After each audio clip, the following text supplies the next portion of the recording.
morning, viewers, and welcome to Tobago Updates Morning Show. I am your host, Renessa Ortiz, and it's always a pleasure to be on screen with you on a morning. It is August the 7th. Yes, we are currently on the first Friday of the month of August.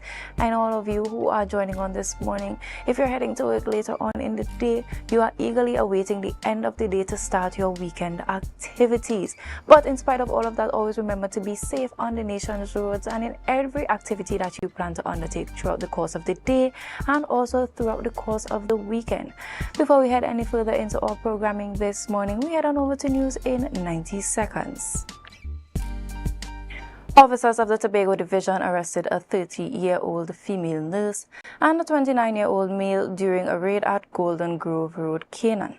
On Thursday, police executed a search warrant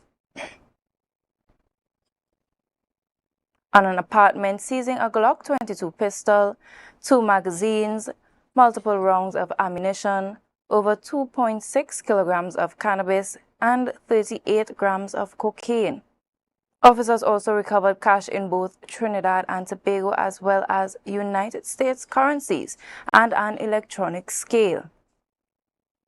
Religious leaders from the Interreligious Organization of Tobago and the Tobago Faith-Based Council took a unified stand against escalating racial discourse in the country following a meeting with Chief Secretary Falia Gusting on Wednesday evening. Speaking at the Lowlands Mosque, Director Camille Ali condemned the divisive comments from national figures, warning that public conduct influences broader social behavior. Ali urged citizens to reject racism and build mutual respect, pointing to Tobago's leadership as an example of dignified conduct.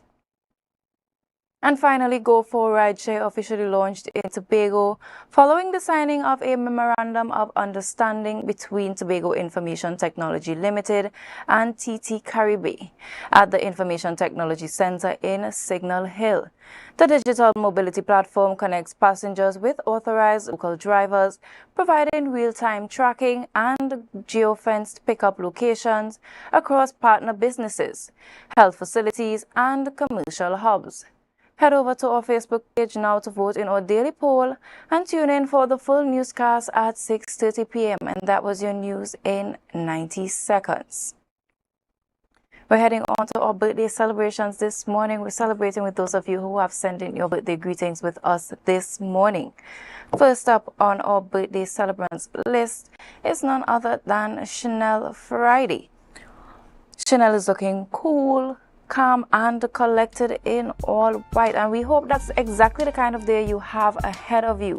May this new chapter bring you happiness, good health, and plenty of beautiful moments. Happy birthday from all of us here at Tobago Updates. Next up on our birthday lineup, we have Gerald Francis. Such a mischievous looking smile in this picture here this morning. But birthday greetings are going out to you. We see that smile, so we're expecting you to keep that same energy throughout the entire day. May the year ahead give you countless reasons to keep smiling, along with success, good health, and everything you're working toward, and have a fantastic birthday. Next up, we're celebrating Shane Lindo. We hope your birthday is just as sharp, wishing you a year filled with progress, memorable experiences, and many, many blessings. Happy birthday to you, Shane. A very happy birthday to Kimberly Job. Kimberly is serving us such a polished look this morning. We hope you have a great day. We hope there's a bit about work today, that you get some time to take time off and go and celebrate. And may your birthday be filled with love, laughter, and all the people who make life special. We hope you enjoy your day today. And last but certainly not least, we're sending birthday greetings out to Assembly Member Ricky Jofield. Yes, he's looking very serious in this picture here, but I'm sure that he's allowed to put aside the THA business today to get some cake and some ice cream and really take some time out to, just relax and enjoy. Being an assembly member is no easy feat, and we're hoping that today you get some time to really relax and spend it with your family. And we're wishing you continued success, good health, happiness, and a wonderful year ahead. Happy birthday to you from us here at the Tobago Updates family.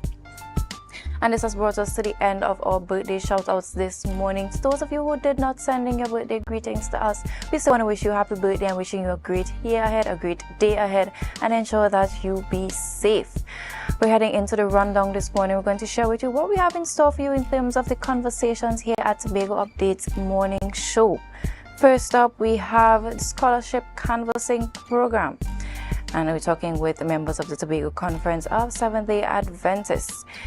And following that interview, we have two segments with Mr. Cricket Marcus. He's going to be speaking to us about Village Football League and the Tobago Zone Secondary School Football League as well. So stay tuned if you want to be a part of those conversations. We're going to head to a short break, but remember to share the live, share the live, share the live.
Hi, AJ from AJ Healing Therapies. I've been with you on this healing journey for some time now, and I've asked myself, how can I make you feel better? Make your healing experience last longer and make you feel like yourself again. So I've evolved. Alongside chiropractic manual therapy, I've added technology that works with your body. I have PMF frequency, infrared sauna with jade stone and tourmaline, deep frequency, tuning fork sound frequency, red light therapy, and the vibrational plate. You will feel better, you will sleep better, you will move the way that you would love to and enjoy your own body once again. So if you're really fed up on that head pain, neck pain, shoulder pain, elbow pain, wrist pain, knee pain, back pain, and ankle pain, give us a call at 353-4452. We're your partner in healing for life. Coming up, Barbados kicks off festival season with Crop Over, where you can live like a local. Moments of discovery and joy during Culinary Month in Antigua and Barbuda. Find that hero within you. As these women of vision share their stories of success, Caribbean Passport TV, your guide to what's happening in the region, here on this station.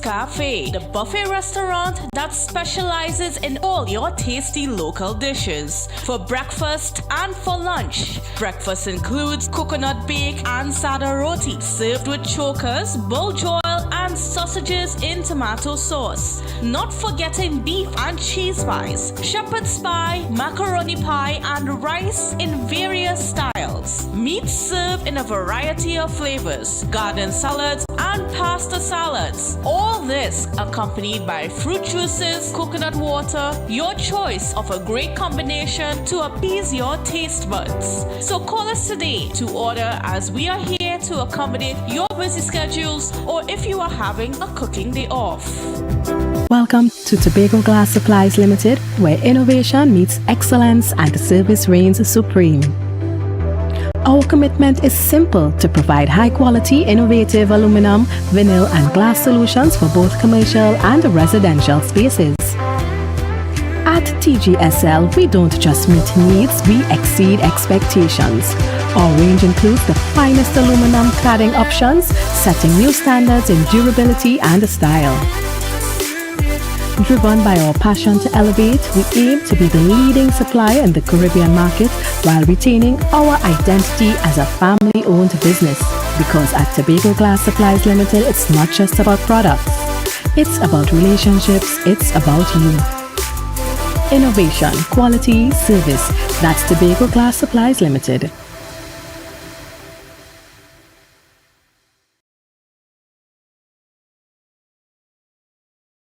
It's a different type of thing down there.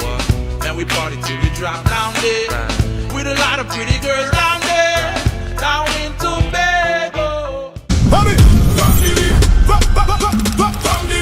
the reef to the road. From the reef to the road. From the reef to the road. Tobago calling. Sweet vibes, sweet wine, everybody falling. We bring the culture straight to you. Tobago updates, we keeping it true. Oh gosh. Tobago updates. On the screen, there we go. You're home for October, carnival show. From the big stage shine to the Barrio line. We bring Tobago to the world in real time. Tobago updates. Tobago updates. Carnival 2026. We set the pace, pace, pace, pace. Wave your flag. Anywhere you're there. Anywhere. Island love, trimming all around you. Yeah. Big thing lock on for the rhythm start. Tobago updates. Caribbean art. Caribbean art. On the 9th of August, we'll be having our first annual 5K. And it's not just a 5K, it's a book drive. And it starts at 6 a.m. Registration starts at 5 a.m. This is your opportunity to start that exercise journey. Come, dust out that shoes, pull out that jersey. Let's start that exercise journey. From this book drive, we'll be able to provide books and stationery to all the needy people within the Scarborough-Mongrace district. So if you have any extra stationaries, book, pens, pencils, bring it. We'll be meeting right here at the Hugh Donaldson Recreational Ground, formerly known as the Mongrace Recreational Ground. Come and support this initiative.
Put a smile on your face when you're moving from place to place. Good morning, good morning, morning, good morning, morning.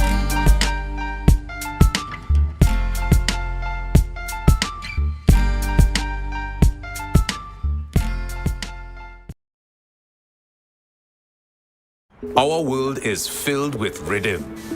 Rhythm that's unapologetic, infectious, timeless. Rhythm is commitment in action. It's how we show up for each other with unrelenting support that goes the distance. Rhythm lives in the tiny beats of our most intimate moments and the seismic roars of our biggest achievements. Rhythm is resilience in motion. So even when things go out of sync, we do what it takes to bring the rhythm back. At Flow, we understand your rhythm because we live it. That's why we're dedicated to building a network as resilient as you, with a team of familiar faces working every day to keep you on beat. You're at the heart of everything we do, and our commitment is to keep your rhythm flowing, no matter what.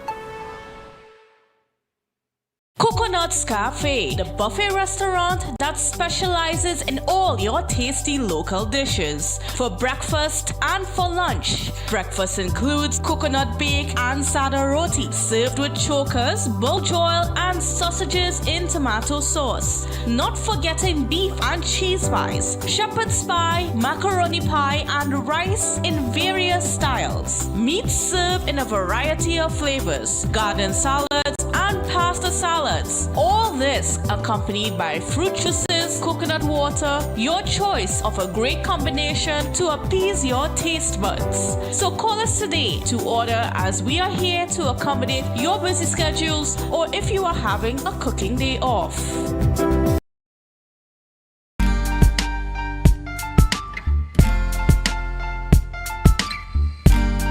Put a smile on your face when you're moving from place to place. Good morning, good morning, morning, good morning, morning.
Coming up, Barbados kicks off festival season with Crop Over, where you can live like a local. Moments of discovery and joy during Culinary Month in Antigua and Barbuda. Find that hero within you. As these women of vision share their stories of success, Caribbean Passport TV, your guide to what's happening in the region, here on this station.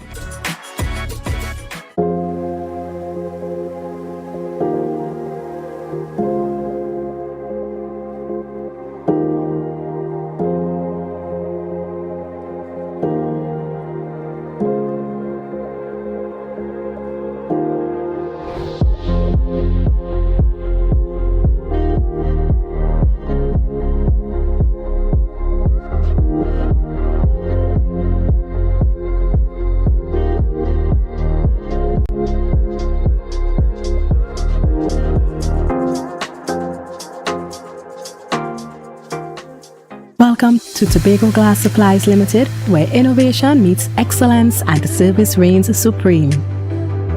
Our commitment is simple: to provide high-quality, innovative aluminum, vinyl, and glass solutions for both commercial and residential spaces. At TGSL, we don't just meet needs, we exceed expectations. Our range includes the finest aluminum cladding options, setting new standards in durability and style. Driven by our passion to elevate, we aim to be the leading supplier in the Caribbean market while retaining our identity as a family-owned business. Because at Tobago Glass Supplies Limited, it's not just about products. It's about relationships, it's about you. Innovation, quality, service. That's Tobago Glass Supplies Limited.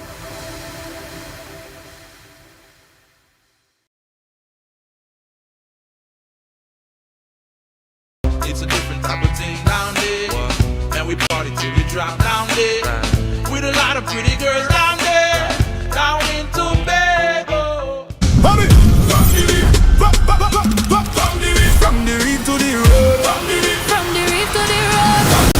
From the reef to the road. Tobago calling. Sweet vibes, sweet wine, everybody falling. We bring the culture straight to you. Tobago updates, we keeping it true. Oh gosh, Tobago updates. On the screen, here we go. You're home for October, carnival show. From the big stage shine to the valley road line. We bring Tobago to the world in real time. Tobago updates. Tobago updates. Carnival 2026. We said the pace. Wave your flag. Anywhere you're there. Anywhere. Island love, trimming all around you. Yeah. Clicking lock on for the rhythm start. Tobago updates, Caribbean art, Caribbean art.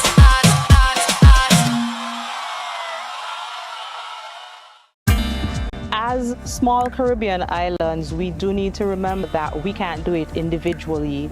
The Caribbean needs to work as a whole.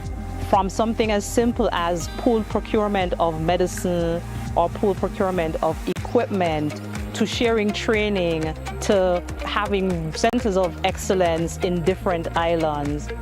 Working together as one, we can become giants. Be viewing Caribbean Medical TV on this station.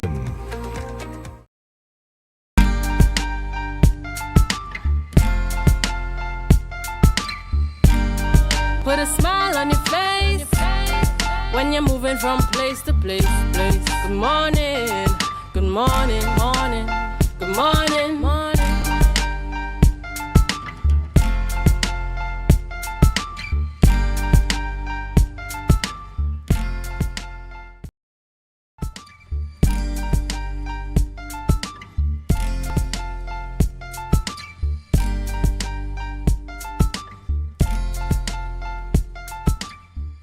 Viewers, welcome back. We apologize for the technical difficulty we were experiencing, but we're back on air now to bring to you this conversation. As mentioned before, we are speaking with the Scholarship Canvassing Program, and here with us on set this morning we have the team lead, David Roberts, and he's joined with his students, Dando George, Precious Patterson, and Kristen Mapp. Good morning and welcome to you. Bye. Now, I want to start the conversation with you, team leader David. For someone hearing about this program for the first time, tell us what's the intended purpose of it. Okay, so the Summer Canvassing Program is an initiative of the Tobago Conference of Seventh-day Adventists in collaboration with the Inter-American Division Publishing Association. It's right on our teacher here. And of course, it's geared towards our young people. The leader in the Tobago Conference is Pastor Devon Benjamin. He's the leader where publishing ministries is concerned. And of course, he would have started this initiative a couple of years ago, 11 years to be exact. And we have the young people to take part in this experience where they can learn and grow, develop their interpersonal skills and otherwise. And as I spoke of Pastor Benjamin, let me just put this plug in. A crusade is happening right now at the Lowlands area. The Still Standing Bible Experience, so all are invited to take part in that crusade. Now, what does a typical day in the canvassing program look like when they're on the ground and they're going around? Right, what does that look like? So a typical day starts with worship. We get the children spiritually ready first. Then we give them a motivational speech. They're encouraged to take on the day. So a typical day, we enter the streets of Scarborough. Once it is, we're not entering a business place or one of the THA buildings. Mm-hmm. And of course, it's lovely to see the children interact with the individuals, traversing Scarborough up and down. Now, what has been the most rewarding part of being team lead and watching the students grow as you've seen where they started to where they are now? All right, so the most rewarding part, not every child is brave or bold to just step out and talk to an individual. So we have some students who are very quiet, mm-hmm. and seeing them develop and grow, looking at their interpersonal skills develop in a way where they could walk up to a random person, and it's not just the people in suit and tie we're talking about, because everybody is important and the books have information that will help everybody across Tobago, from the oldest to the youngest. So seeing them engage and share and getting feedback from the public as well, stating that they are doing very well, it makes me very happy. Now, how can members of the public continue to support these students when they see them up and about in Scarborough? All right, What are some of the most encouraging words that you can give to the viewers looking on? And if they see any of these students coming around, what are some of the ways that they can support them? All right, so beautiful. So we have 4 teams, and you will see the wave of blue, the students, and of course the team leads will be in white, ensuring that they are safe and doing things the way that they ought to. What the public can do is just engage them, be kind, cordial, and purchase a book if that's your will, because as we said before, we have books for adults all the way to young children. Yeah. So moving the conversation now to the students. Yep. Tando, this first question is for you. When you first joined the program, what were you expecting as the outcome at the end of the entire program? Well, I thought that this program would have allowed me to know a better way to make money because they have a lot of bad influences going around right now. So it's really a good program to help us to know how to manage and make money in a good way. And what's one of the greatest lessons you've learned thus far being a part of this experience? I would say one of the greatest lessons I've learned is accountability. Because when we gain money, sometimes it might not add up or we might not have enough to say how much money we made. So this program taught us about accountability and ways to manage our money properly. So yeah. I think that's a really great initiative in terms of ensuring that our young people learn how to manage their finances from an early age, because this is something that they would have to transverse into all their areas, all aspects of their lives as they go forward. Precious, you're next. You're actually going out and approaching individuals within the public space, and I know that that can be a bit intimidating. What was that like for you in the beginning? In the beginning, I was a very shy person. Sometimes I'd be very sad of rejections, and it would just kind of deplete my confidence a little bit. But over time, I started to be more confident and outgoing, and I started to ask more people, and there is where I started to gain confidence and gain funds in the making. And I can actually see that here, because you don't seem as though you're a shy person. You seem very confident. So I'm happy that this experience helps you to break through that barrier. Now, give me an example of something that you can do now that you weren't able to do before the program. Well, before I was not a social person. Like, let me say, if I go into a family reunion, I would stick up in a corner and just, but now I would be able to walk around and greet my family members and ask them, hey, how are you there? I'm fine, and you? So that has helped me a lot. And I'm really happy that you got that experience and you're now able to be more social. You're able to really interact with those around you. And it really also opens that door for you in terms of networking. So I'm happy that this has given you that opportunity. Now, Kristen, on to you. Now, tell us about some of the books that you have had within your catalog as you're going about, you're canvassing with some of the individuals. Tell us some of the books that you have. We have our books that spread from a variety of children's books. We have health books and we have recipe books. So for the children's books, we have books such as Words of Hope, which is a coloring book. We have books on Jesus My Light, which is a book that gives them spiritual guidance through fun activities such as word search and answering questions. We have many books that span over the health section, such as cancer magazines, Living with Diabetes, drug-free magazines. And to move over to the recipe sections, we have books such as Healthy Eating, Delicious Recipes, Juices, Shakes, and Teas, which is a mega book that spans over the 3 topics, even though we have them individually as magazines. My personal favorite is the Eat Swell, It's Easy, in which it tells you how to eat for each disease, as I want to become a doctor. And you sound very well educated on all the books that you have in your catalog. And I think, as well as Precious mentioned, it gives you that opportunity to really go out and be able to sell and speak about the things that you have within your purview for individuals to be a part of it. Now, what has been one of your most memorable experiences thus far? Am I permitted to give 2 aspects? Sure. So when we go out on the field, I cannot really remember like a favorite personal experience, but just everyday interaction with people, as long as they're kind. Most people, when you go up to them, are kind, respectful, and willing to give us an ear. So anytime that happens, that's my favorite experience. But more so when we are walking back from canvassing and we felt like we have worked hard, we sold many books, the feeling of satisfaction and accomplishment. So basically saying, yes, I did it today. Awesome. Now I'm going to give a question for all three of you to answer very briefly. If there's another young person looking on this morning, or their parents are looking on and they're thinking about enrolling their children in this program, what would you say to them? So we can start with you, Kristen.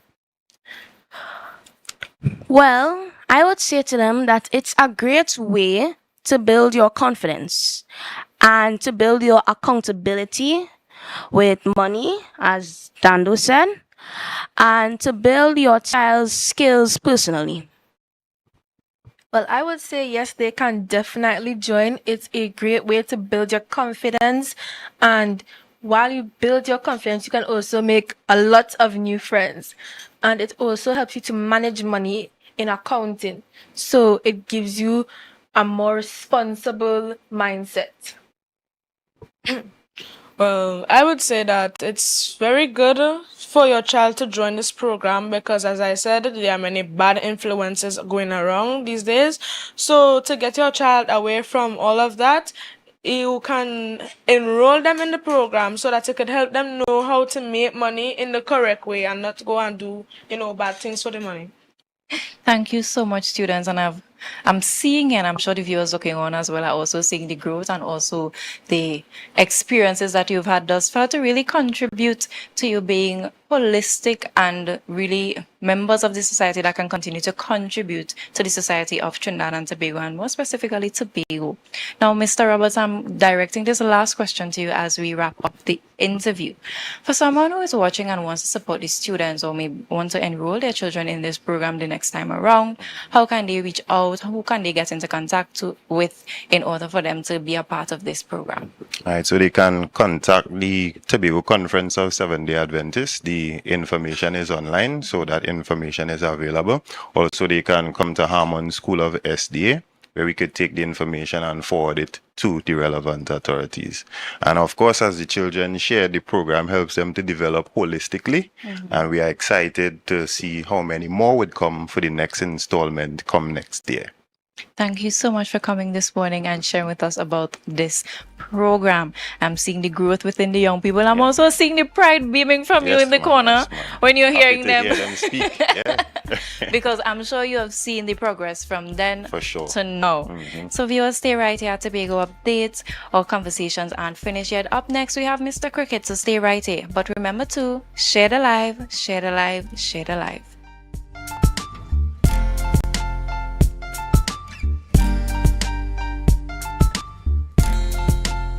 Hi, AJ from AJ Healing Therapies.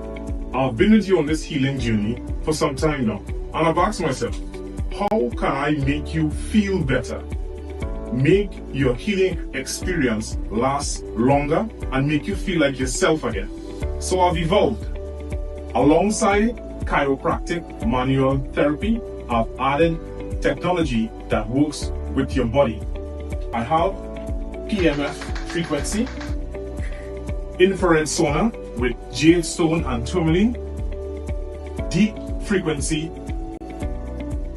tuning fork sound frequency, red light therapy, and the vibrational plate. You will feel better, you will sleep better, you will move the way that you would love to and enjoy your own body once again. So if you're really fed up on head pain, neck pain, shoulder pain, elbow pain, wrist pain, knee pain, back pain, and ankle pain, give us a call at 353-4452. We're your partner in healing for life. Welcome to Tobago Glass Supplies Limited, where innovation meets excellence and service reigns supreme. Our commitment is simple: to provide high-quality, innovative aluminum, vinyl, and glass solutions for both commercial and residential spaces. At TGSL, we don't just meet needs, we exceed expectations. Our range includes the finest aluminum cladding options, setting new standards in durability and style. Driven by our passion to elevate, we aim to be the leading supplier in the Caribbean market while retaining our identity as a family-owned business. Because at Tobago Glass Supplies Limited, it's not just about products. It's about relationships, it's about you. Innovation, quality, service. That's Tobago Glass Supplies Limited.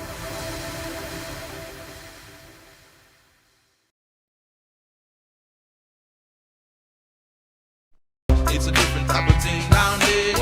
Man, we party till we drop down there. With a lot of pretty girls down there. Down in Tobago. Bobby! From the reef to the road. From the reef to the road. From the reef to the road. Tobago calling. Sweet vibes, sweet wine, everybody falling. We bring the culture straight to you. Tobago updates, we keeping it true. Oh gosh. Tobago updates. On the screen, there we go. You're home for October, carnival show. From the big stage shine to the road line. We bring Tobago to the world in real time. Tobago updates. Tobago updates. Carnival 2026. We said the pace. Wave your flag. Anywhere you're there. Anywhere. Island love streaming all around you. Yeah. Clicking long on for the rhythm start. Tobago updates. Caribbean art. Caribbean art.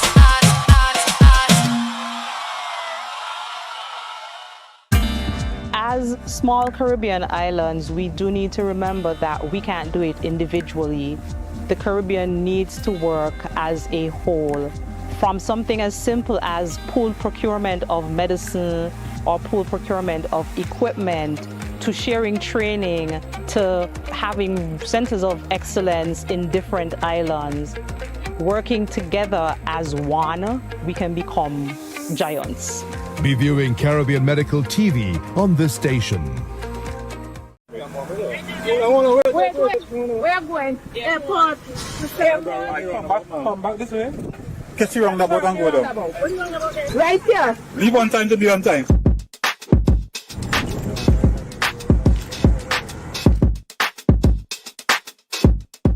Today we are here at the new A&R Robinson International Airport, and we are doing a simulation along with the Airport Authority and the TTPS to do some observation for the traffic plan that we have implemented for the opening of the new terminal building.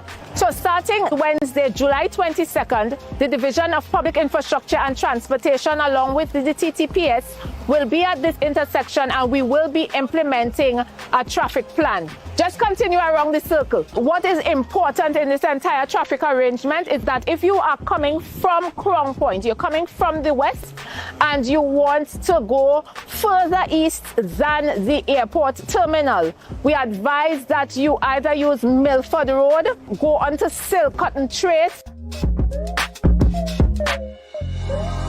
and use one of the side streets between Milford Road and Tobago Local Road. All traffic between Kilgwin Bay Road and Gaskin Road will be coming west only.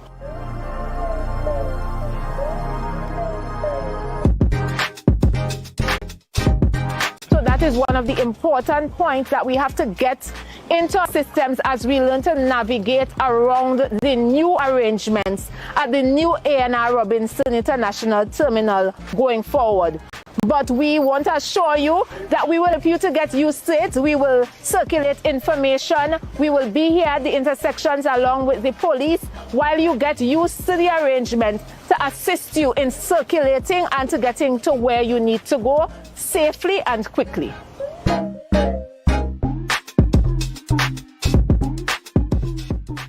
On the 9th of August,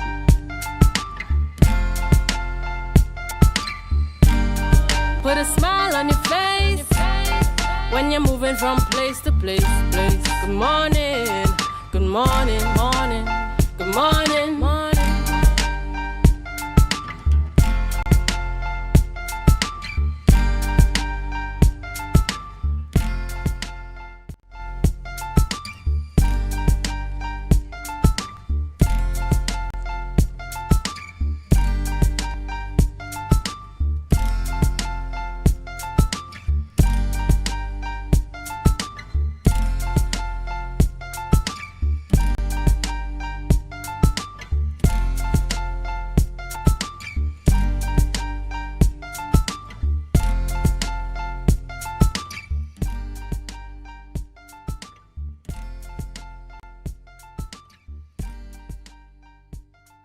August, yes, we are into the most exciting segment of the day, Friday. Every single Friday we are here just about 7:30 talking about all that's happening with sports here in Tobago.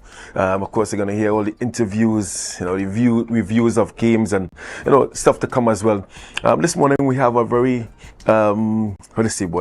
interesting interview this morning with the secretary of the Tobago Zone Secondary Schools Football League. I'm going to hear from him in a short, some what we will call in Tobago, some disturbing news regarding our Tobago schools' participation in the Premier Division down there in Trinidad. And I'm going to hear from Kerry about the happenings there. Yesterday when it was actually announced of Wired 868, we saw all the comments from persons who follow the Secondary Schools Football League, would have followed Singland Hill Secondary last year. They went right down to the last round, having a chance to win the Premier Division. First for a Tobago team in quite a while. And then to hear the news, to see the news, or to read about it yesterday, that the Tobago teams, they are competing in the Tobago zone, and then of course the top two teams may go to Trinidad to play against the other winners, all because of a cash flow. They have no cash, and the inter-island travel situation. So we're going to hear more about that from Kerry in a short. But before we get into the discussion this morning, I should have had some guys on from Castara talking about the Castara Village Football League, the Yard Style League. Had them on about 2 weeks ago, and it starts tomorrow. Yes, it starts tomorrow. It's the return of the Castara Village Football League. They call it the Yard Style. Yeah, Yard Style is actually right. The football field is actually in the middle of the community. You can get down there or get up there tomorrow and support the start and the return of the Castara Village League tomorrow. So far, I think they have 6 teams registered there. They have extended the registration until 12 today, noon today. You can still register your team. The number on the flyer there, you can call the numbers on the flyer 339-9849 or 475-6325. And an additional number 362-5698. Register your team. Only $500 to register, and you can win $12,000. Just imagine paying $500 to register and winning $12,000. 6 teams so far. And then, of course, tomorrow they start at 6 p.m. They're going to have a female exhibition game as well. Only 2 games on tomorrow, but I'm sure those 2 games are going to be exciting. And as mentioned earlier, you can still register your team today. Call any of the numbers and get your team involved in this Castara Village Football League. It has been an entertaining football tournament over the years, and I'm happy to see that it has returned, all courtesy the Castara Village Council. And there are some persons that would like to thank for the return of this league, and starting with the representative of the area, Chief Secretary Farley Augustine, Viewport Supermarket, Ridge Construction, Peter's Fresh Fish, the Genius Supermarket, 7th Apparel, Sport Fanatics, Mary Treasures, the Love Shack Shassas, Aqua Fanatics, the Benjamins family, and the Koshi family. So a lot of sponsors there, and of course thank them so much for supporting the Castara Village Council in the return of this football league. So get in touch with them, and of course get your team involved and see if you can win that $12,000 on offer. It starts tomorrow from 6 p.m. 6 teams so far. And of course tomorrow, over the weekend as well, we're going to have some win ball cricket. Talking about cricket, CPL starts today, but over the weekend, on Sunday up there in Roxborough, St. Grace Sporting Complex car park, the Play On Cricket Academy, they're going to host their finals, the final day of their tournament. Some exciting matchups starting at 12 noon. We have Cousins taking on Roxborough Gunners, the home team up against Cousins. That's an eliminator. You lose and you wait to play 3rd place. So that's going to be the first game at 12, and at 1 p.m. it's going to be Scrape Up, another team out of the Roxborough area, led there by Clinton Brooks, and they have also been very exciting, very competitive this year, and they are going to take on the winner of that first game between Cousins and Roxborough Gunners, and they are going to play for a spot in the final. Now DXL Spartans, the team out of Kilambona called Compoint, they earned a spot straight to the finals, having topped the table with the most points. So they are just there until 4 p.m. for the grand final. $15,000 at stake, in addition to a number of individual prizes. So you can get up there at the St. Grace Sporting Complex car park and take in 4 teams. They are going to be battling for that first prize of $15,000. Play to inspire. They play on Cricket Academy, put on there by John Alfred and family. So some wind ball cricket action on Sunday, and then you have the Castor Village League starting tomorrow. Also, we have lots of action down at Buku. The Buku Power Park League started last week. Very exciting night down there in Buku, and they had the knockout final. I think won by the guys from Bethel. A very exciting final and a very exciting format as well. And they have had the league matches started as well nightly at the Buku Integrated Facility. And so lots of sporting action taking place in the communities. Had the pleasure of going up to Palatevere last Friday to take in the Castor Palatevere Bloody Bay Lansomi. A group of individuals putting on some sporting activities, and they had their windball cricket Friday night, and then they had their sports and family day. In fact, Saturday night, and then they had their sports and family day on Sunday. Massive turnout as well, and it's good to see that we have the communities engaged in meaningful and positive events, sporting events. And I'm told that Bloody Bay won the windball cricket. I couldn't stay to the end, but the matches I saw very exciting on the hard courts, freshly paved, and it's good that they are making good use of the hard courts with windball cricket. And then on the Sunday they had all the communities coming together for a big family day at the Bloody Bay recreational ground. Very exciting times there. Now what we're going to do now, we're going to take a very short break, and when we come back, of course, we're gonna chat with Kerry Lynch, talking about the secondary schools football league.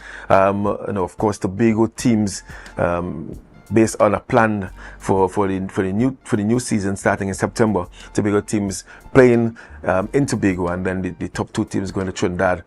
Contrary to the years of the Premier Division, we are looking forward to seeing hearing more from Kerry Lynch, the secretary of the Tobago Zone, on what's taking place with the Premier Division of the Secondary Schools Football League. But guys, let's do me a favor and share the live.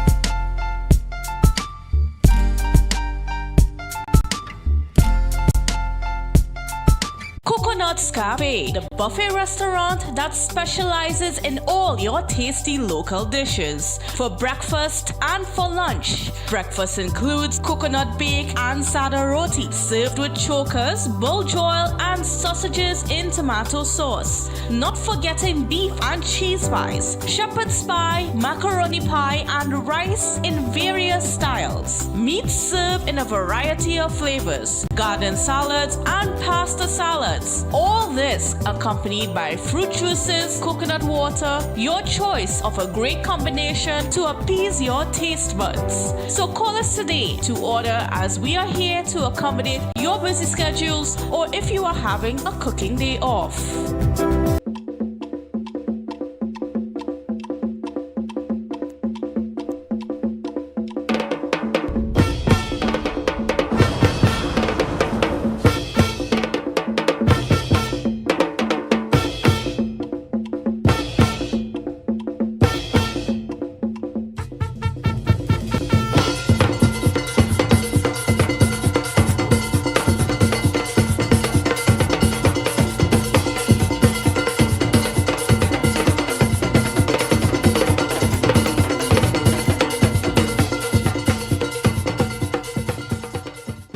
Coming up, Barbados kicks off festival season with Crop Over, where you can live like a local. Moments of discovery and joy during Culinary Month in Antigua and Barbuda. Find that hero within you. As these women of vision share their stories of success, Caribbean Passport TV, your guide to what's happening in the region, here on this station.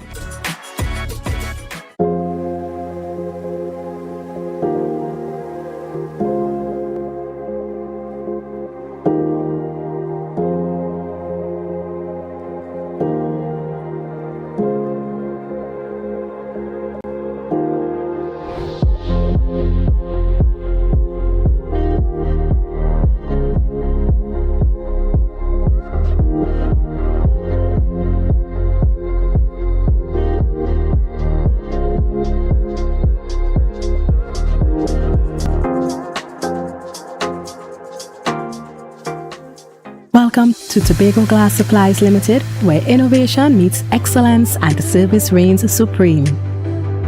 Our commitment is simple: to provide high-quality, innovative aluminum, vinyl, and glass solutions for both commercial and residential spaces. At TGSL, we don't just meet needs, we exceed expectations. Our range includes the finest aluminum cladding options, setting new standards in durability and style. Driven by our passion to elevate, we aim to be the leading supplier in the Caribbean market while retaining our identity as a family-owned business. Because at Tobago Glass Supplies Limited, it's not just about products. It's about relationships, it's about you. Innovation, quality, service. That's Tobago Glass Supplies Limited.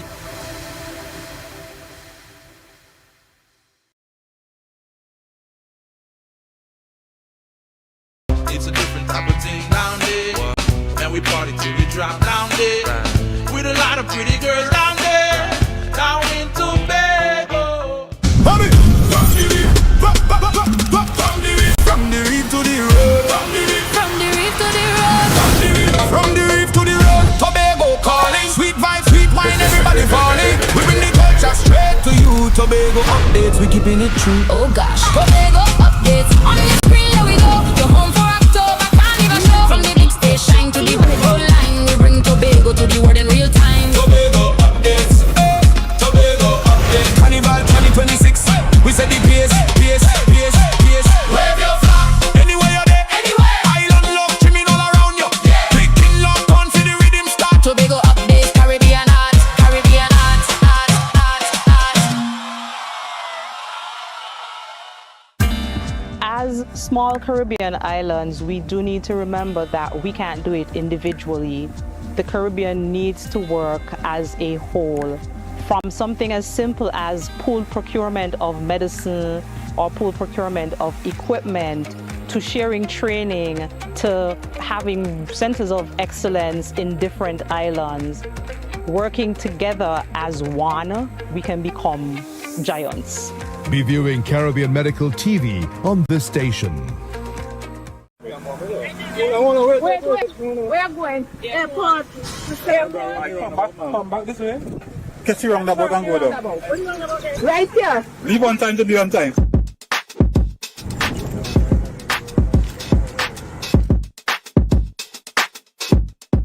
Today we are here at the new A&R Robinson International Airport, and we are doing a simulation along with the Airport Authority and the TTPS to do some observation for the traffic plan that we have implemented for the opening of the new terminal building. So starting Wednesday, July 22nd, the Division of Public Infrastructure and Transportation along with the TTPS will be at this intersection, and we will be implementing a traffic plan. Just continue around the circle. What is important in this entire traffic arrangement is that if you are coming from Crown Point, you're coming from the west and you want to go further east than the airport terminal, we advise that you either use Milford Road, go onto Silk Cotton Trace, and use one of the side streets between Milford Road and Tobago Local Road. All traffic between Kilgwin Bay Road and Gaskin Road will be coming west only.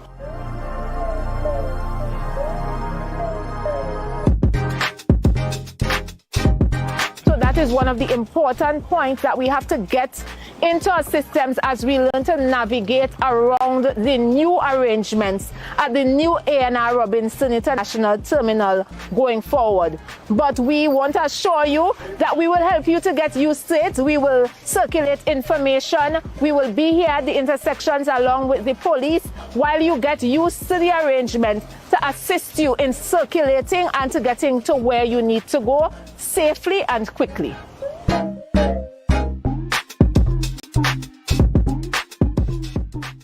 On the 9th of August, we'll be having our first annual 5K. And it's not just a 5K, it's a book drive. And it starts at 6 a.m. Registration starts at 5 a.m. This is your opportunity to start that exercise journey. Come, dust out that shoes, pull out that jersey. Let's start that exercise journey.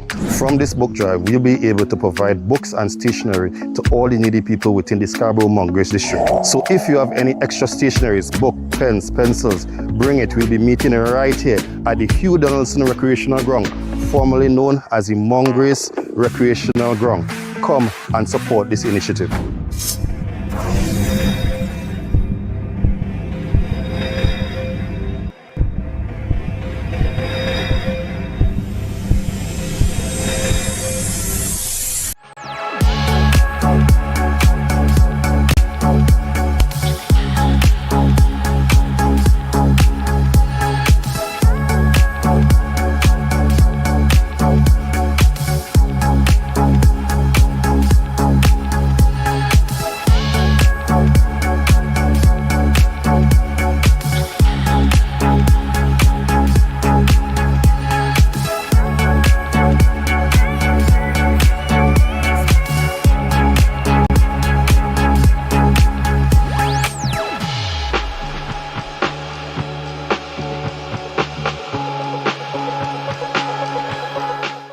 Okay.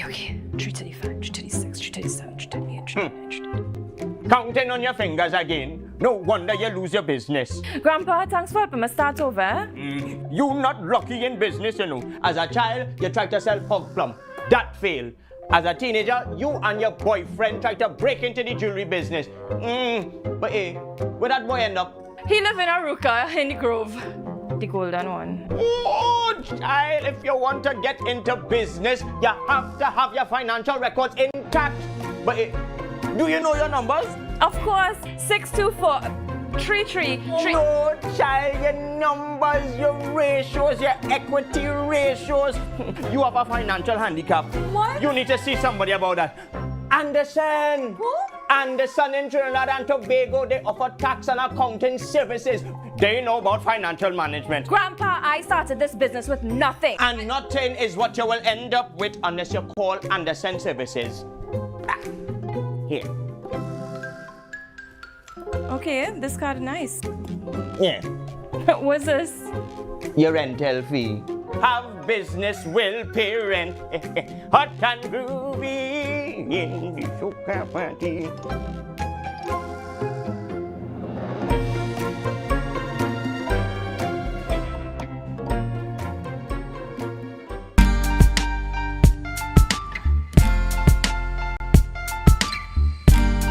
Put a smile on your face when you're moving from place to place. Good morning, good morning, morning, good morning, morning.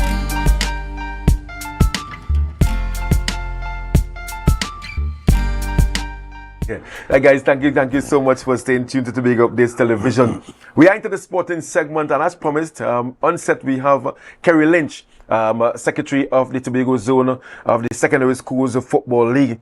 And I wish I could have had him here this morning talking some positivity surrounding the Secondary Schools Football League. But we're talking about an article I read yesterday out of Wired 868. I saw it yesterday, but information coming to hand.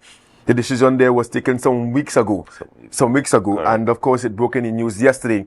And it surrounds Tobago's participation in the Premier Division directly. And I say directly because there's still an opportunity playing in Tobago Zone, and then the team can go to Trinidad and participate.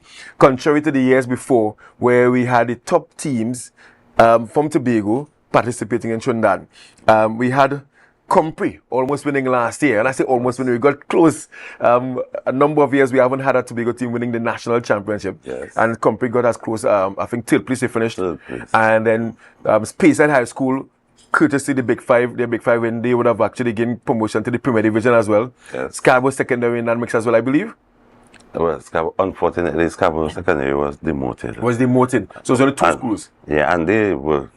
Nevertheless, they would have improved a lot. Yes. You know. So had we had the Premier Division as per usual as years gone by, we would have only had Speyside and Compre. Yes. Right. Yeah. So Scarborough Secondary unfortunately got demoted. Yes. All right. So the situation this year, having read the article, is that because of money woes, internal transportation issues, the league accepted a proposal from a zone, and this is what I want to get at as well. They accepted a proposal from a zone, which is North Zone, to have the Tobago teams participate in Tobago, and then the top team or top teams will go to Trinidad to compete. I want to get your initial response because I know that you have participated in the conversation in terms of the vote. I mean, your take on this whole scenario surrounding the Tobago schools playing in this new structure. Pleasant morning to Tobago and the viewers on the World Wide Web. Thanks for giving me this opportunity. Well, that meeting, it was, to say the least, a bit frustrating. I sat there and I listened to the various points because that was the lone agenda on the meeting, to discuss the North Zone's proposal and the South Zone's proposal. Also, two zones had proposals. Two zones. So yes. were all the zones invited to put proposals forward? Yes, all the zones, all the General Council members, which is the member school. Right. Right, they were invited. Right. And we had a quorum. Okay. A quorum which is 19. So just to confirm, Tobago Zone put forward a proposal as well? No, Tobago Zone didn't put forward a proposal, but we had the South Zone proposal. We were willing to support it. Okay, and you will share more about that proposal as well? Yes. Okay. So they discussed both proposals, and then they went to the vote, the North Zone proposal. But I think that it ended up being a farce. It ended up being a bit unfair. Well, very unfair, given the fact that Signal Hill, first of all, they performed extremely well last year. Very good at all levels, in all positions. And they were even threatening for the first time for one of the government secondary schools, because since this format started, no government secondary school has ever won. Right.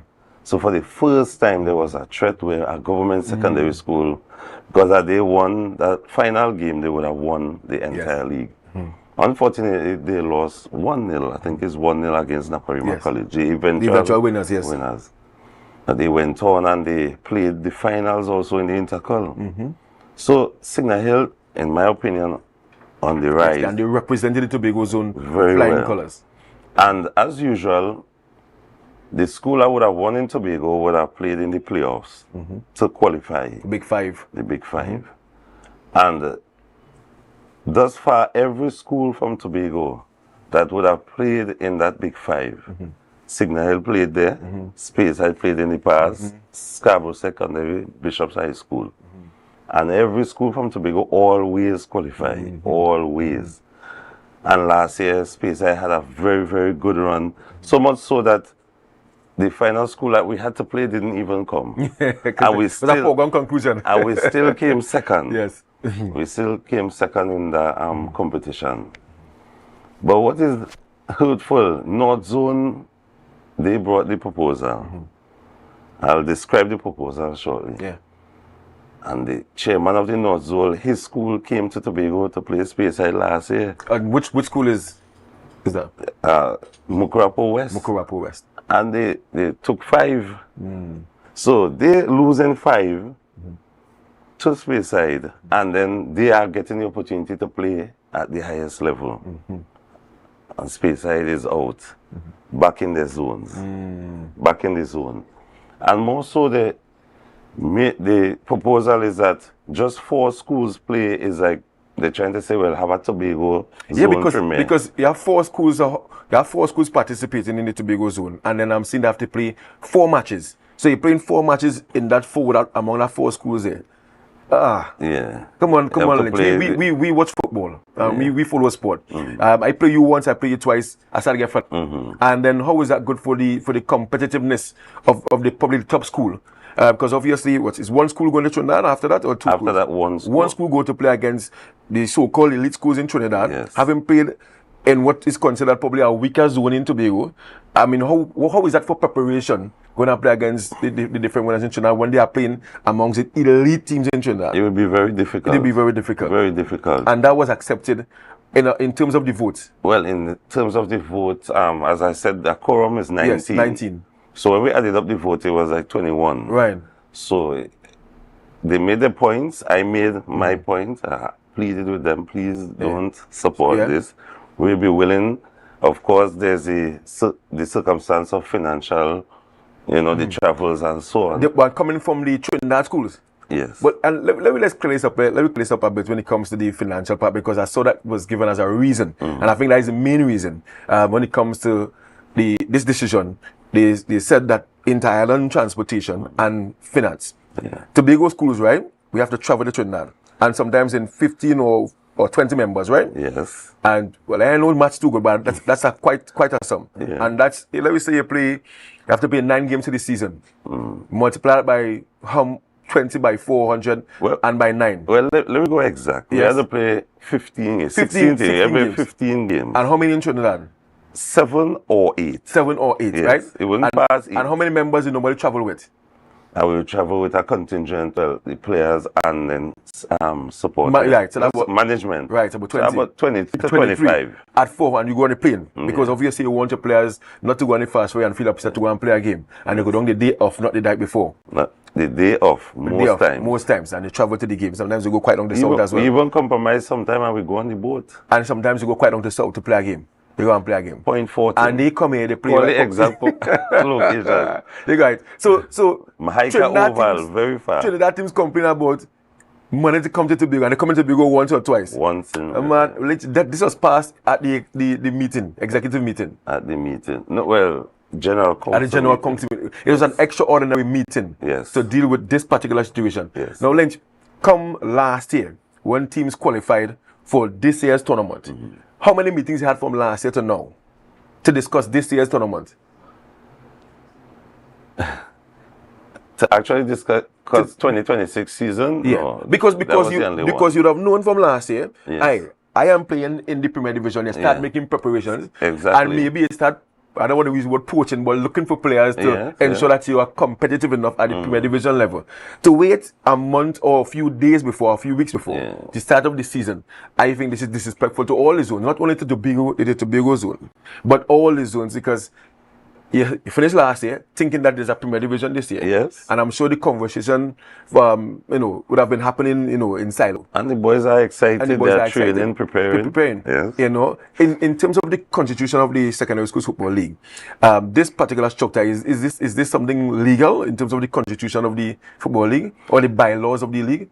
Well, the structure of the league, there isn't really anything it can change any. It can change, yes. It can change. Yes, because after COVID, it had changed. Right. And so there's financial constraints and probably physical constraints also of the youngsters traveling to Trinidad. We were willing to go back to 2022. That was the post-COVID format where they had 2 groups in the Premier Divisions. Right. And that ran very, very well. 2 groups in the Premier Division, and then there was a playoffs at the top of the 2 groups to determine the national champion. Right. And so that we were prepared to support that. Right. Because obviously would have traveled less. Yes, right. It would have been less financial constraints. Because I'm now seeing that the Tobago House of Assembly, they are now Office of Chief Secretary, and I know the Chief Secretary is an ardent fan of the Secondary Schools Football League. He used to be a manager and of course of Speyside. So obviously he has an interest in it, and not just him, but I've seen a number of persons, even Mr. George Leacock, getting involved in the conversation because you want a situation where our players are playing at the highest level and consistently so. And I'm not saying that the Tobago level is not high, but if you have created a structure because you saw the need to have a Premier Division style. We got so far as attracting Sportsmax as a sponsor and having our game televised. To come back to this format because I want to say the executive is lazy. You had a year to look for sponsorship to ensure that you can assist the Tobago schools because I'm sure the THA would have supported the Tobago schools. Yes. And we didn't have an issue of traveling. As on that point, in the initial stages of the Premier League, the first year was 2014. Yeah. It basically came foisted upon us. And so, at that time, Speyside would have won in 2013, so they would have qualified to play in 2014. But we weren't prepared, basically. Yes. Right. Not just to play, but the all the logistics was not there.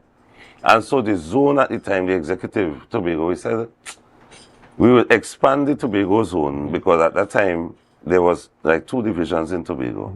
We'll expand the Tobago zone and all the schools will play.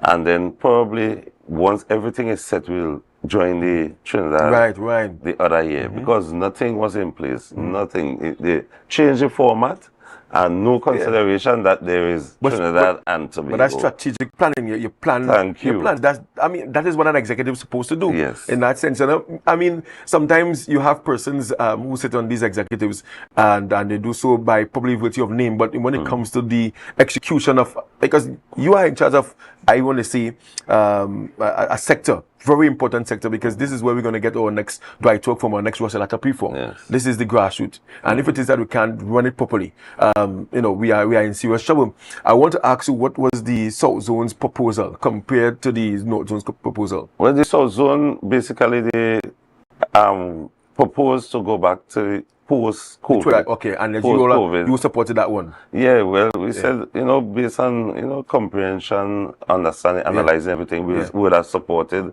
that format. Even if they would have modified it, because some of the arguments was that they wouldn't play enough games, and because we would play like 7 or 8 games.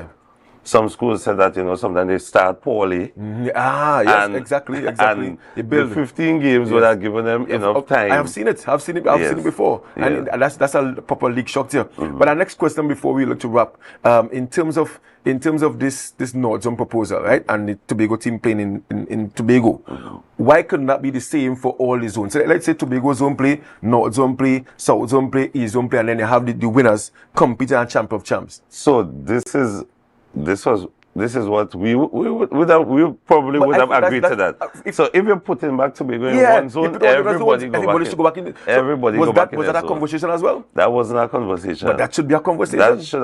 That would have been the fair thing. The fairest thing to do. You put back Tobago in their zone. Well, South, you go back. So go back in their zone. North, you go play in your zone. And then and then champ of champs. Because that's what you do for the intercol, right? And you do that for intercol, you play different winners. You play in your own zone. And then your winners play intercol. And then the winner play intercol. And the intercol is a knockout. Yes. But they could have said, well, okay, we just have it round robin. Round robin. Double headers in one venue. But that's what I'm saying, Lynch. I mean, I can't understand that persons like yourself and others who have years of experience in running this football sat in a room and persons voted for this North Zone proposal.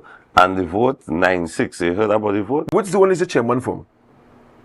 The chairman. Mr. Mary Gonzalez. Which zone does he represent? The president. Well, I call him the chairman. Yeah, the president. Yeah. I think he used to be at East Zone. He used to be at East Zone. Yeah. So when you have this conversation, the chairman, he's excluded from voting? No. Yeah.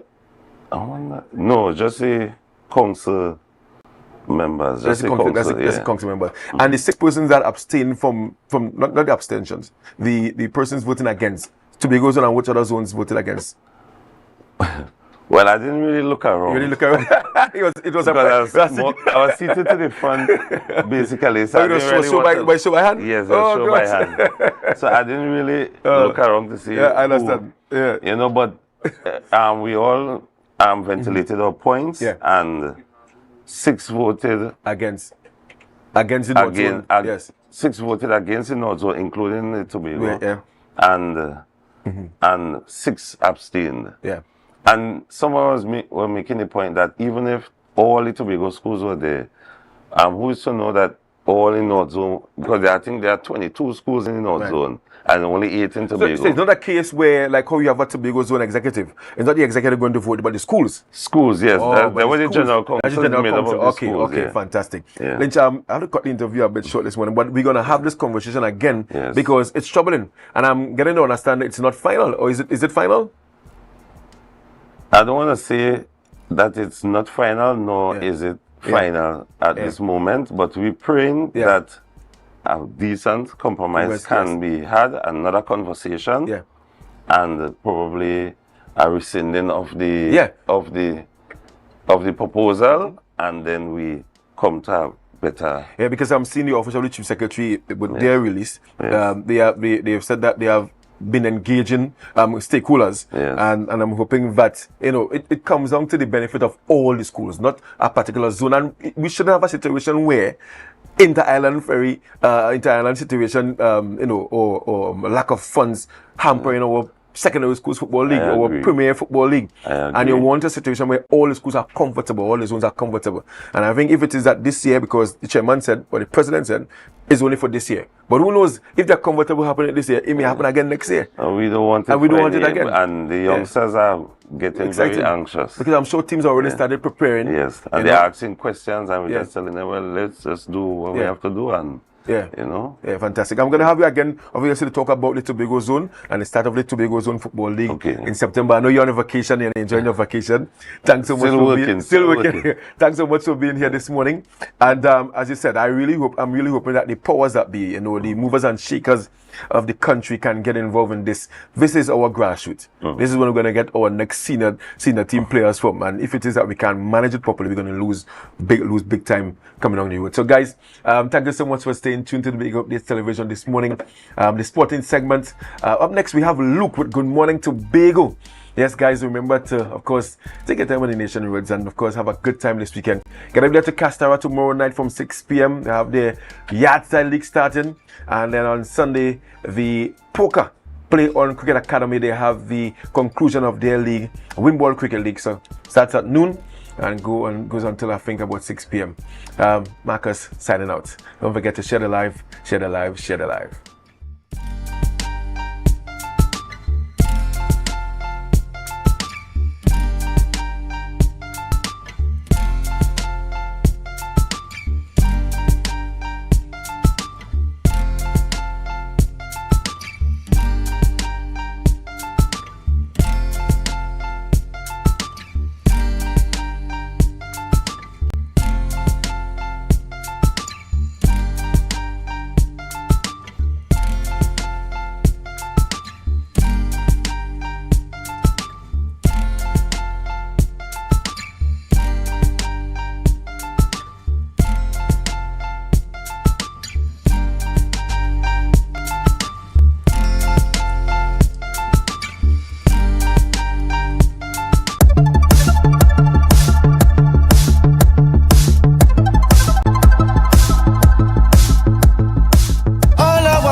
I've heard of this OCS Vacation Employment Program through social media, right? I signed up for the program hoping to be enrolled to get greater insights into the operations of the Office of the Chief Secretary, seeing that this office is essentially the premier office of all the divisions across the Tobago House of Assembly. I hope that at the end of this program I'll be able to gain greater skills that will help me in the long run. Seeing that I would be completing my A-level studies at Bishop's High School just now, going into university pretty soon. I hope that this program will give me the necessary skills and develop me as a young person as I go into university and the world of work. Remember when July-August vacation finally arrived? It meant freedom, no school, no homework, just fun. Those moments will always be special, but as time change, so do the opportunities. Today, our teenagers can use their vacation to do more than make memories. They can build their future. We are genuinely excited to have you. Yes, we are truly grateful to host you for the next 2 months of the 2026 Vacation Employment Program. This program promised to be a fulfilling exchange, not just for you, but for us as well. We too will gain valuable experience as public officers from you being here. I have always believed that there is so much power when different generations are open and willing to learn from each other.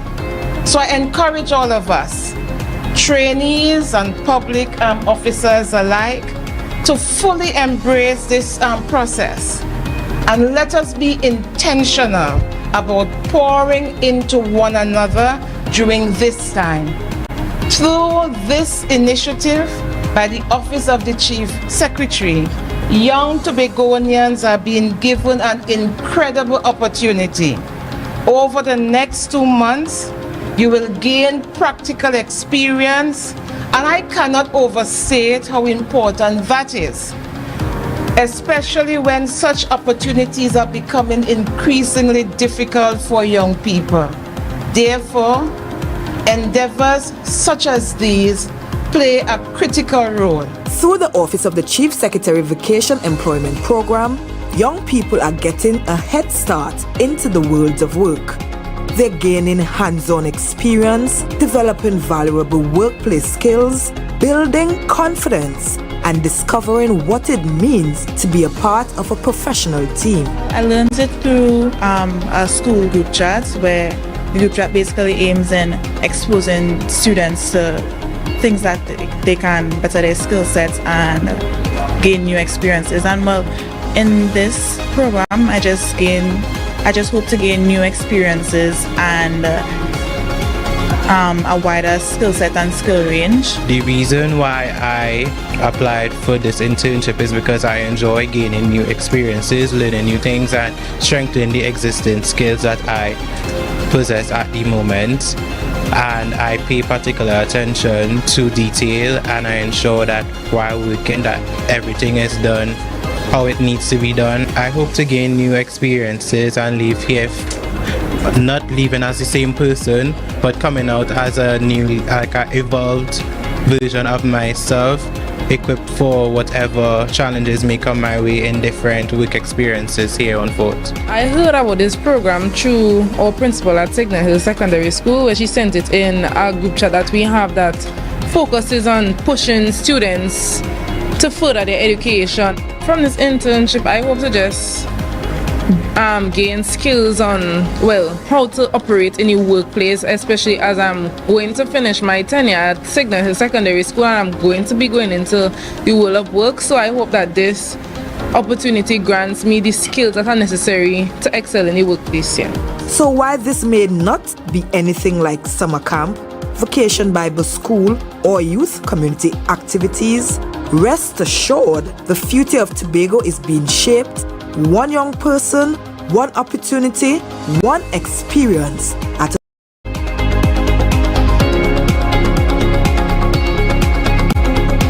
That was a production of the Department of Information, Office of the Chief Secretary, Tobago House of Assembly.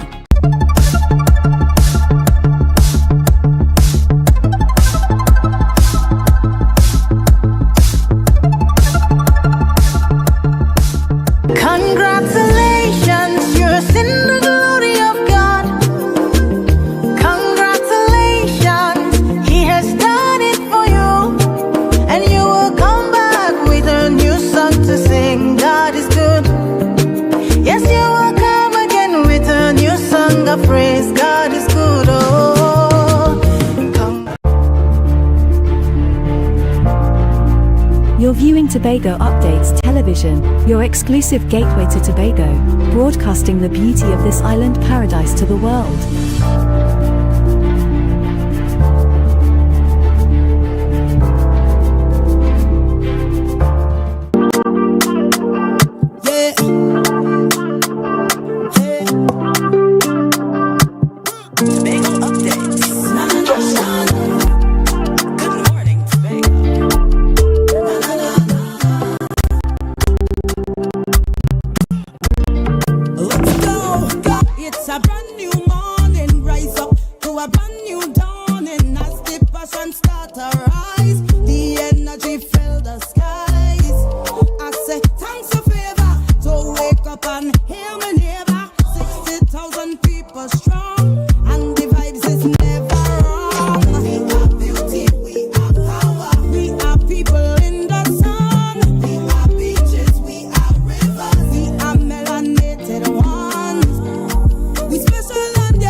welcome to Good Morning Tobago, coming to you live from the Port Morning Scarborough, Tobago, from Tobago Updates. And yes, viewers, as you can see from that live shot, we are monitoring the traffic at Wilson Road. I understand that for the past few weeks, this traffic light has, appeared to be giving 1-2 problems and 1-2 delays, but thus far, it seems to be flowing as normal. So that is your live traffic report at Wilson Road traffic lights here in Tobago. Now, viewers, this morning I am joined by Mr.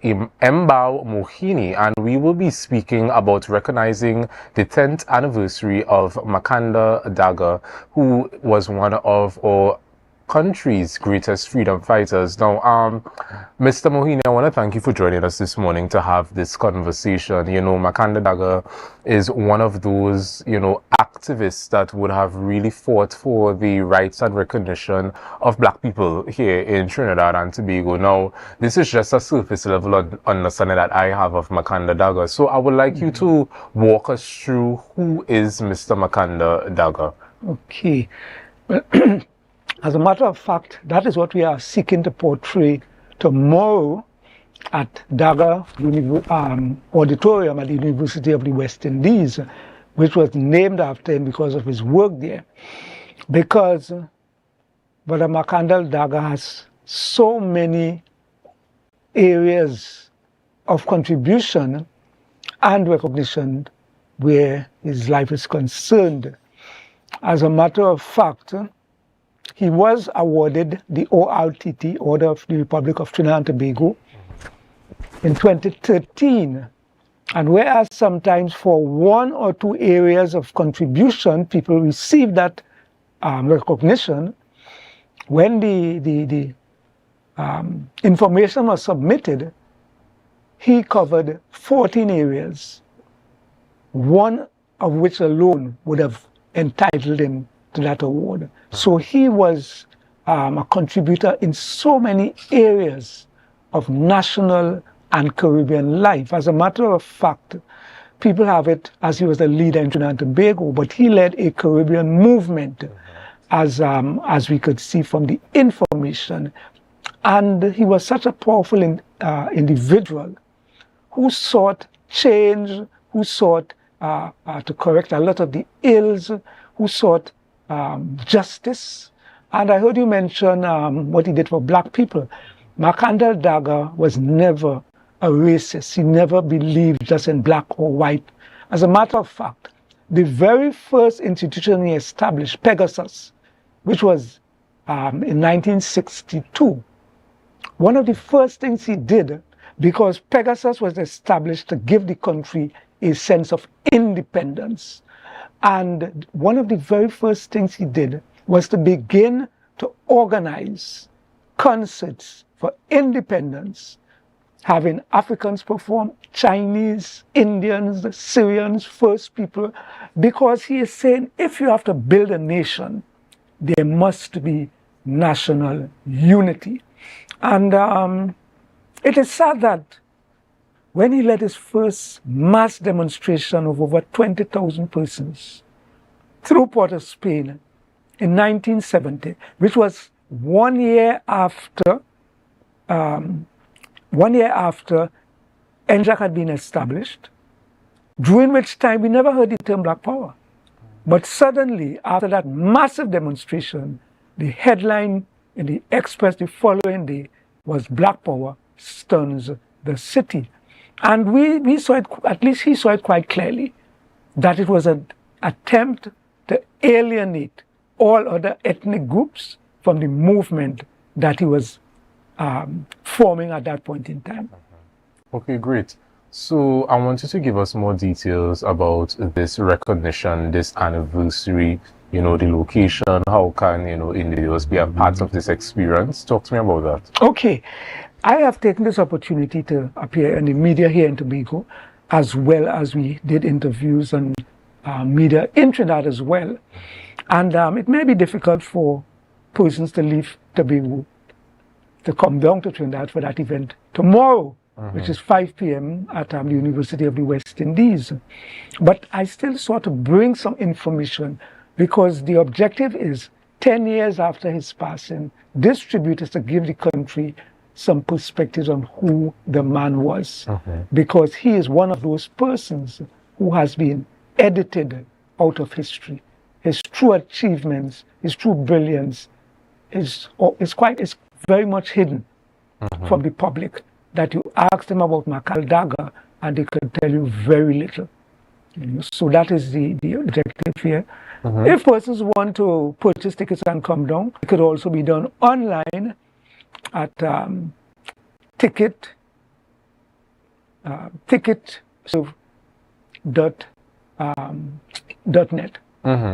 Right? Okay, great. And you know, Mr. Mohini, it's always important that we honor our history and we honor those who went before us to really, you know, give us access to certain platforms and avenues that we may not have had access to had we not, you know, advocate and fought for it.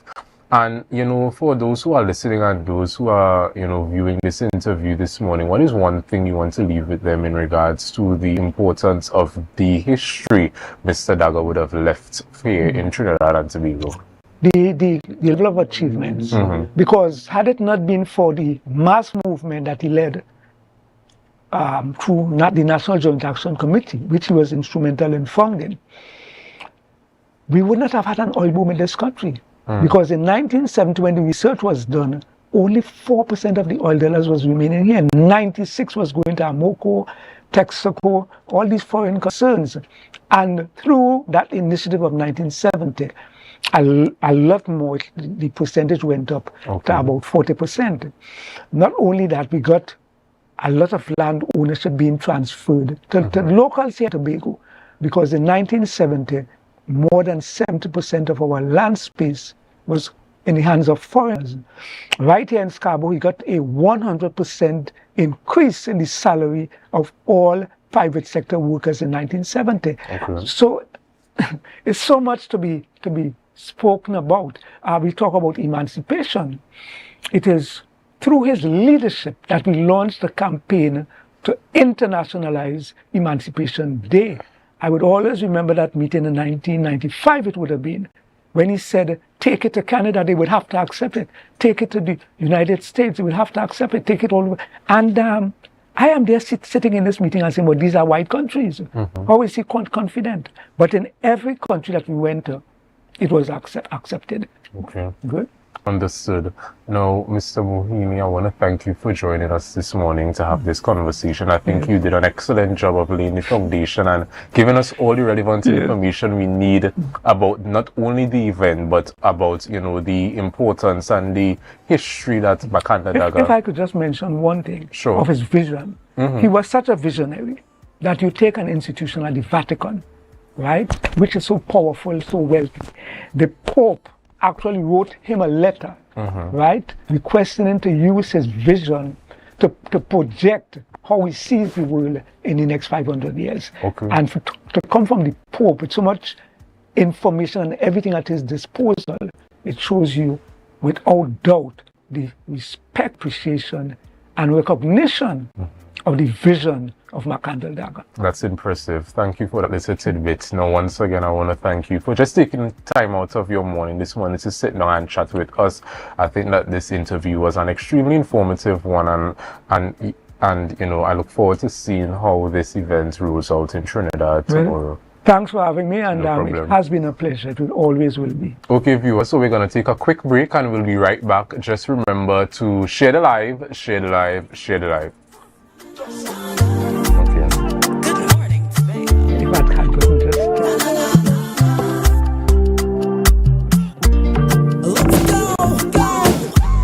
Coconut's Cafe, the buffet restaurant that specializes in all your tasty local dishes. For breakfast and for lunch. Breakfast includes coconut bake and sada roti, served with chokers, bull joil, and sausages in tomato sauce. Not forgetting beef and cheese pies, shepherd's pie, macaroni pie, and rice in various styles. Meat served in a variety of flavors, garden salads and pasta salads. All All this accompanied by fruit juices, coconut water, your choice of a great combination to appease your taste buds. So call us today to order, as we are here to accommodate your busy schedules or if you are having a cooking day off.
And I have never, ever tried anything from the dirt oven. Let's go to the backyard dirt oven on a Thursday. Here now, talk about authentic. On entry, I felt at home. I felt like I was going to visit my loving grandmother on a weekend. The kind of weekend where she showers you with love, stories, and food. This place is a home away from home. And just like I would do at home, I pop the question, what you had to eat day? And boom, coconut drops, boom, bread, boom, garlic bread, boom, hops, boom, coconut tart, boom, jam tart, and boom, something they call nuts. And just like that, Mistress Baker was ready to pop them in the oven.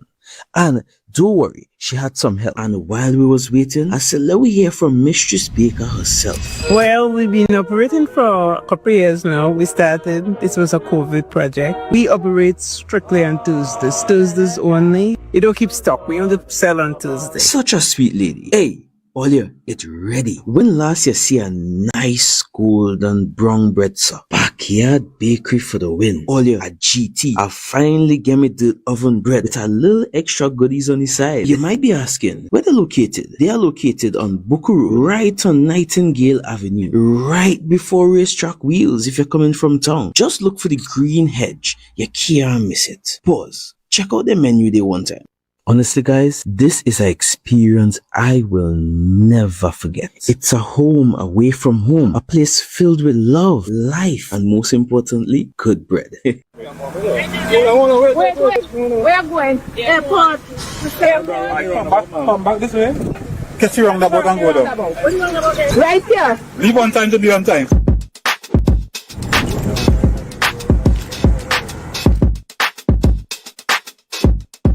Today we are here at the new A&R Robinson International Airport, and we are doing a simulation along with the Airport Authority and the TTPS to do some observation for the traffic plan that we have implemented for the opening of the new terminal building. So starting Wednesday, July 22nd, the Division of Public Infrastructure and Transportation along with the TTPS will be at this intersection, and we will be implementing a traffic plan. Just continue around the circle. What is important in this entire traffic arrangement is that if you are coming from Crown Point, you're coming from the west and you want to go further east than the airport terminal, we advise that you either use Milford Road, go onto Silcotton Trace, and use one of the side streets between Milford Road and Tobago Local Road. All traffic between Kilgwin Bay Road and Gaskin Road will be coming west only.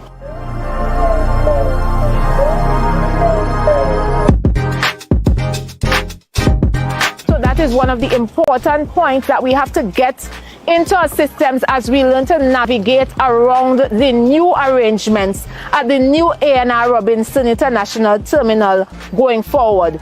But we want to assure you that we will help you to get used to it. We will circulate information. We will be here at the intersections along with the police while you get used to the arrangements to assist you in circulating and to getting to where you need to go safely and quickly.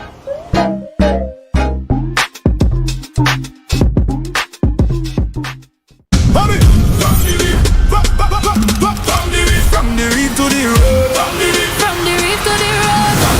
From the reef to the road. Tobago calling. Sweet vibes, sweet wine, everybody falling. We bring the culture straight to you. Tobago updates, we keeping it true. Oh gosh. Tobago updates. On the screen, here we go. You're home for October, can't even show. From the big station to the rapid roll line, we bring Tobago to the world in real time. Tobago updates.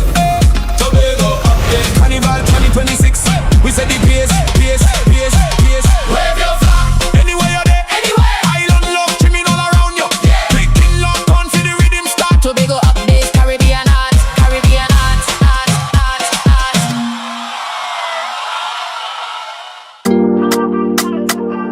Yeah.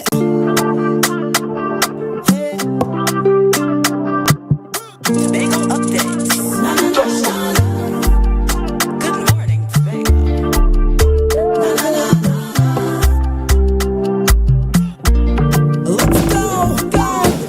And we're back, viewers. If you can observe this live traffic shot that we're showing you right here, we are by Orange Hill. Yes, you can see the gas station. You can see that the traffic is flowing. We are noticing that from most of the angles, they are on a red light, but everything seems normal here. I know that, like I said earlier, that traffic light by Wilson Road seems to take quite a time to change, and that was your live traffic report sponsored by the Port Mall at Orange Hill. Now, viewers, this morning we are joined by Letitia Telesford and Jean-Paul Henry. They are committee members and they will be chatting with us about the St. Patrick's Anglican 5K Ancestral Walk. Can you all hear me? Hi, good morning. Yes. Good morning. Thank you so much for joining us this morning, because I understand that 5Ks are something that are in the air, not just here in Tobago, but also Sister Island, Trinidad. You know, everybody wants to do a 5K. Now, I want any one of you all to walk me through, you know, the genesis of this 5K, what would have led you all to really sit down and say, okay, yes, I think we should execute a 5K event. So I would take the opportunity to bring us here, because we didn't actually start off saying, okay, let's have a 5K.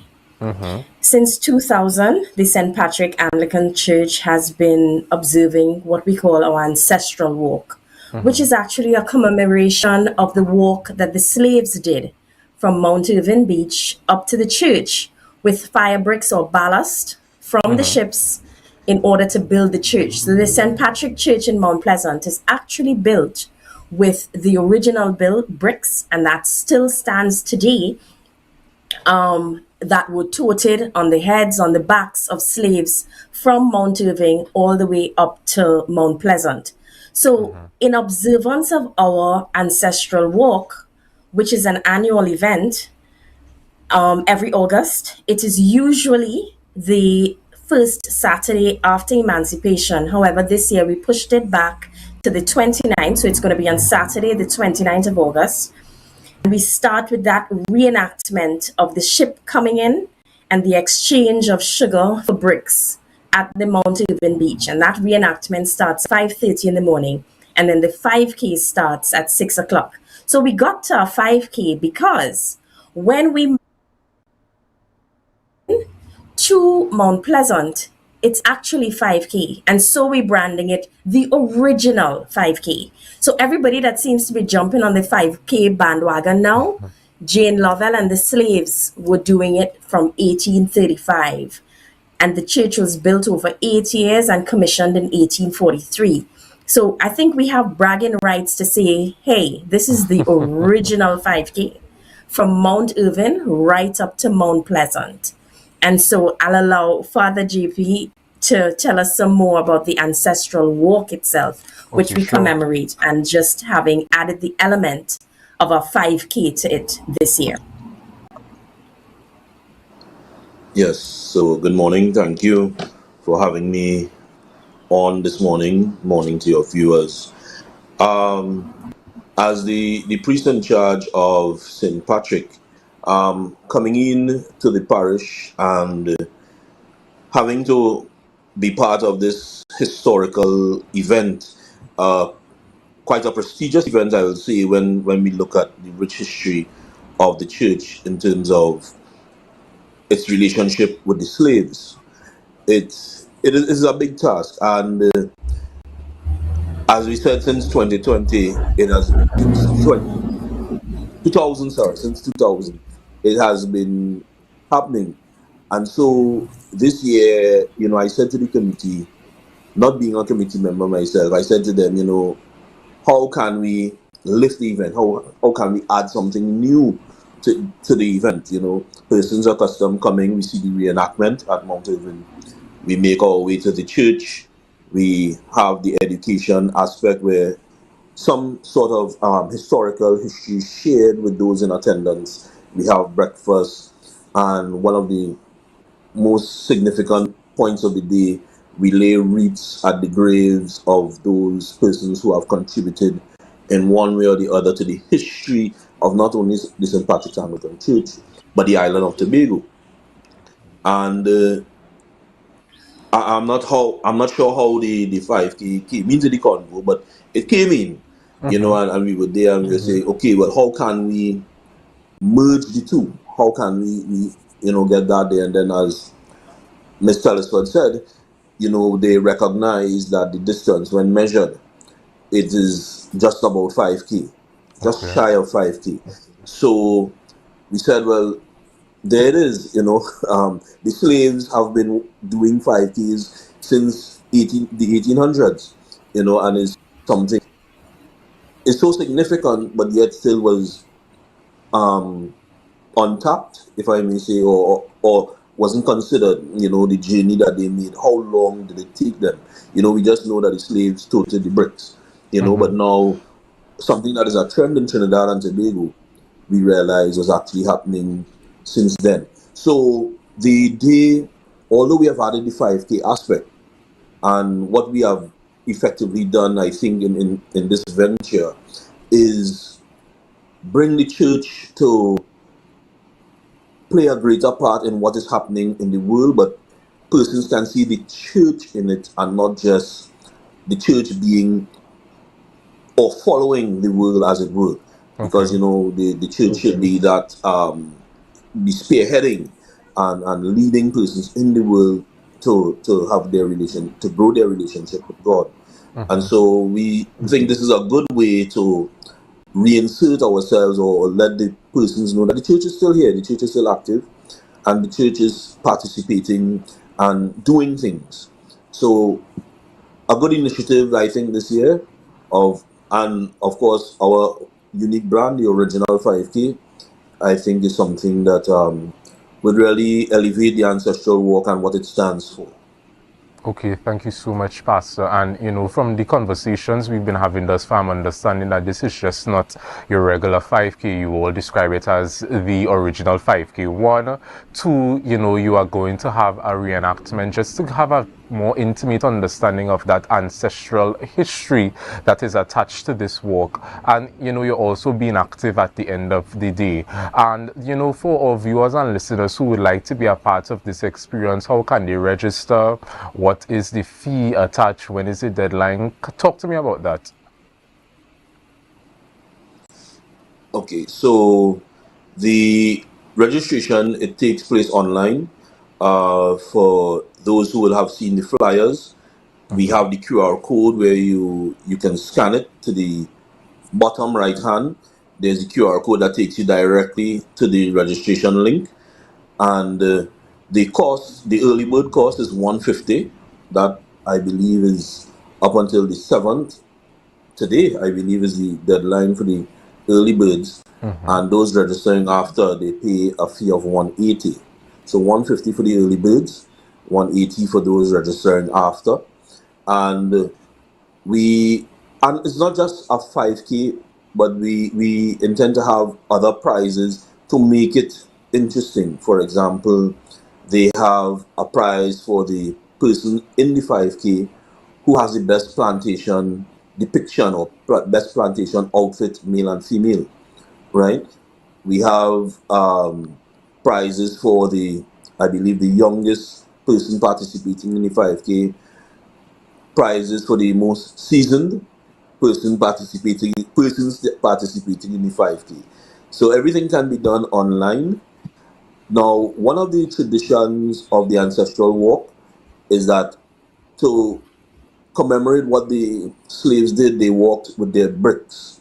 So persons participating in the ancestral walk have walked with their bricks over the years.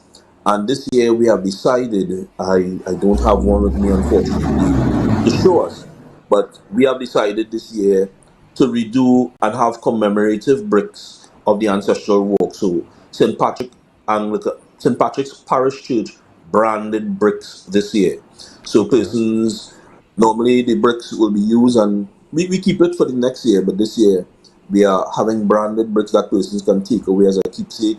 Very beautiful artwork, with the church's crest, etc., to walk with and then take away. So, of course, we have those bricks for sale. We have ancestral walk T-shirts for those commemorative T-shirts for those who will want to have their T-shirts, and all these are available on the site where they register. Okay, excellent. Usually, also, we have breakfast on sale, and so everything is accessible through the site. You can get your branded brick, you can get your commemorative T-shirts, you can order your breakfast for yourself and your family, all through the web page. Okay, excellent. And as we probably wrap up this interview, you would have left an excellent gem at the beginning that the church is also involved, and I want to ask you to just elaborate more on that point, because I think it's a very sobering point to end on this morning. So the involvement of the church, well, I mean, as I said, we commemorate those who have built the church, right? So the church didn't just, this magnificent edifice at Mount Pleasant didn't just appear one day. It was by the sweat and tears of our ancestors. And the ancestral walk, that is what they have commemorated over the year, those who have, on whose backs the church has been built.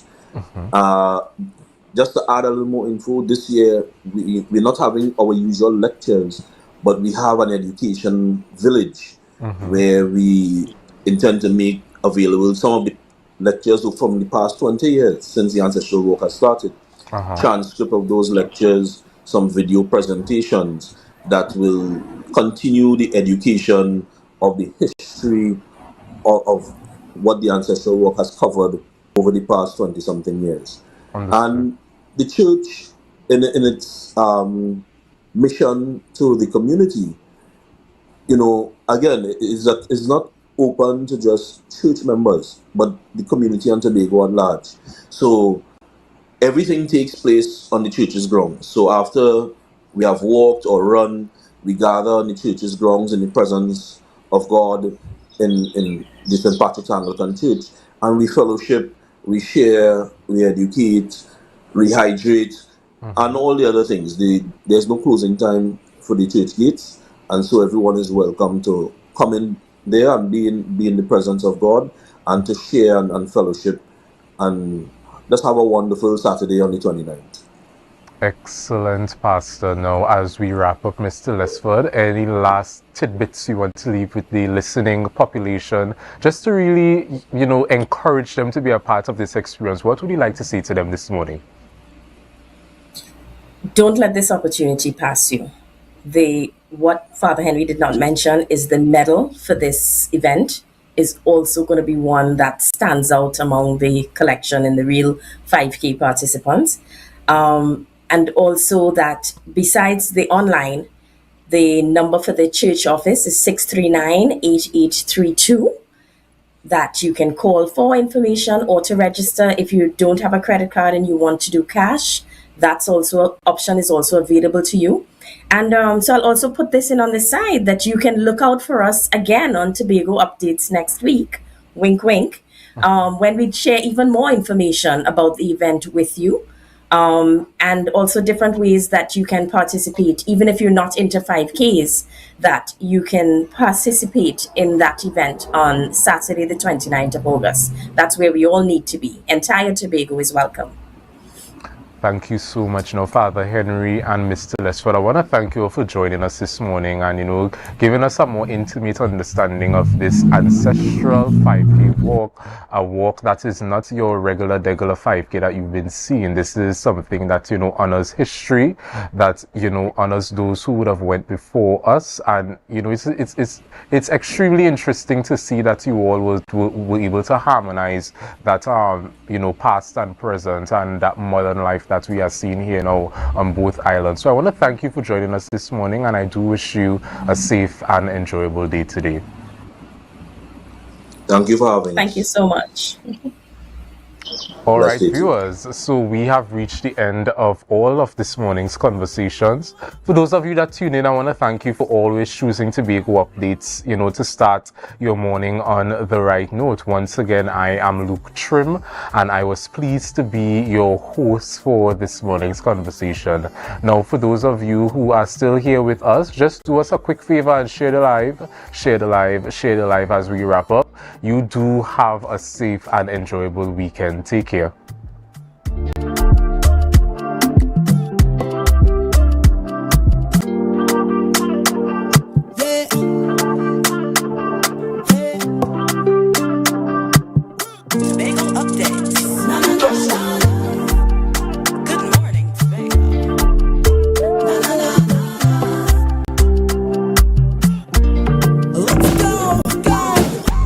It's a brand new morning, rise up to a brand new dawning as the passion start to rise.